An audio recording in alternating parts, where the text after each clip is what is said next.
than 4 minutes anditi ndigadzire song yatakura yaShona Prince yekuti handizvione anditi. Yeah, using this keyboard andina studio ndachingoshandisa this keyboard anditi. So let's get started as usual. Saka zvatinoita as usual totanga nemachi nema drums edu anditi. Some drums edu sounds something like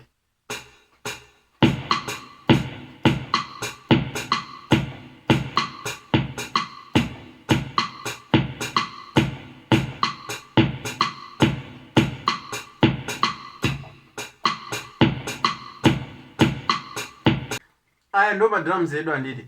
So tichibva pamadrums, obvious the next thing chatinobva tateera kuisa nditi tobva tateera kuisa melody chichichi munongoziyawo.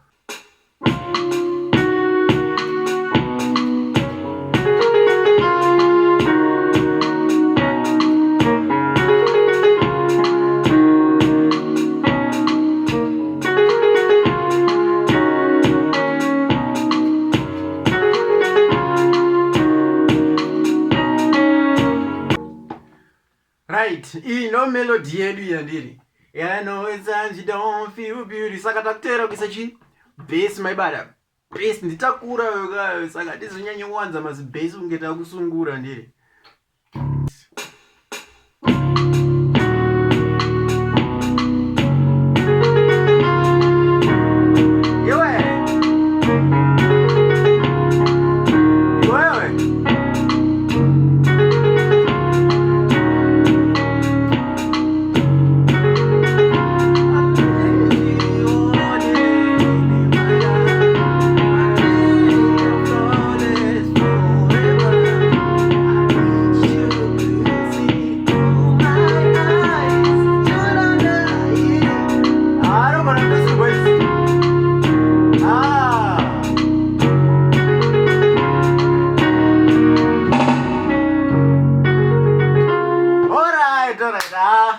Tapedza nebase anditi.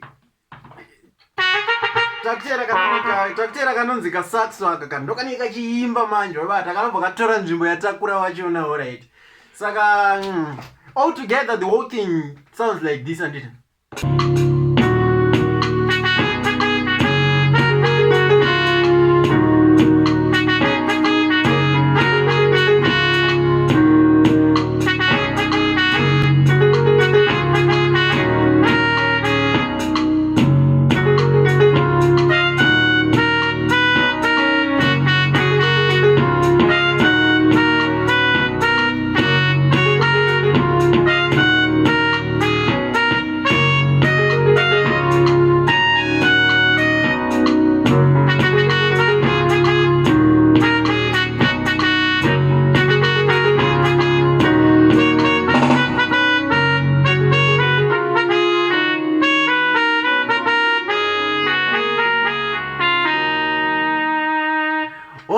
So that was it from me today and it is style on the keys. If you're new here, you can go raw subscribe button so that next time I don't post my videos like this you don't miss, and it's not basra okura guys.